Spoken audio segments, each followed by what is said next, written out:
we go. Okay, I got this. Okay, ito naman. Sino nag-ano kanina sa your performance? Oh, si Ate Coet! Si Beyonce. Ang bohol! Pero never din nakuha yung ano niya, riffs niya. Naririnig ko sa backstage. Totoo guys, flat kayo! Higher pa.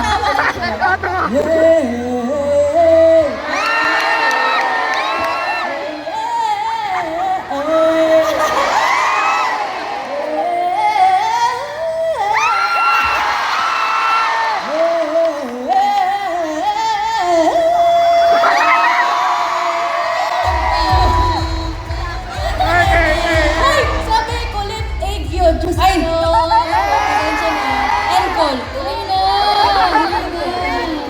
Sige na, SBIP yan. Ay, kulit egg yun. Kulit egg yun. Kulit egg yun. Kulit egg yun. Wala ka na.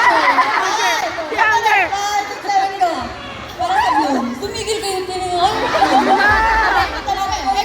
Egg yun na yun. Mamaya, ikaw lang dapat makakita.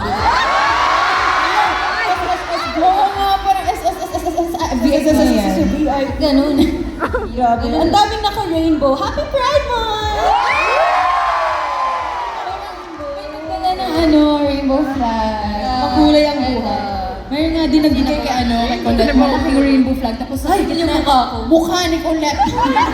Ilabas niyo yung mga banners niyo, babasahin namin. Patingin ng mga banners na dinala niyo. Saan? Gwengers! Yes, ang galing ni Gwen kanina. Ayun naman. Rosie? Tagda ko, please. Natagda ka na ba eh? Ano ba? Tagda na siya. Ate Malo, isang kindat naman. Ayun na, ang cute ni Gwen. Guys, i-appreciate naman natin si Gwen.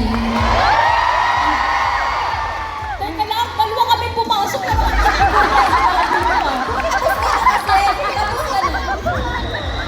ayos ka na. Tapos na si Gwen kasi.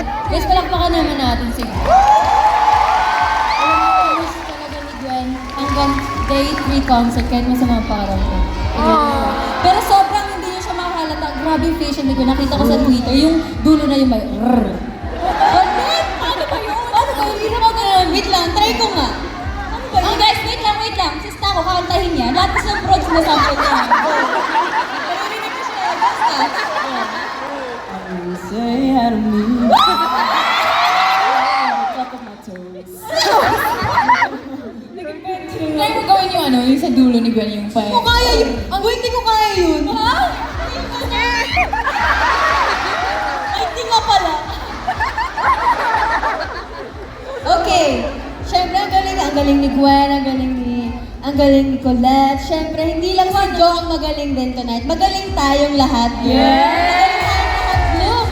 And alam niyo naman na Beanie always wants to be on top of her game. Hello po. Hello po. Sumigaw. Sumigaw.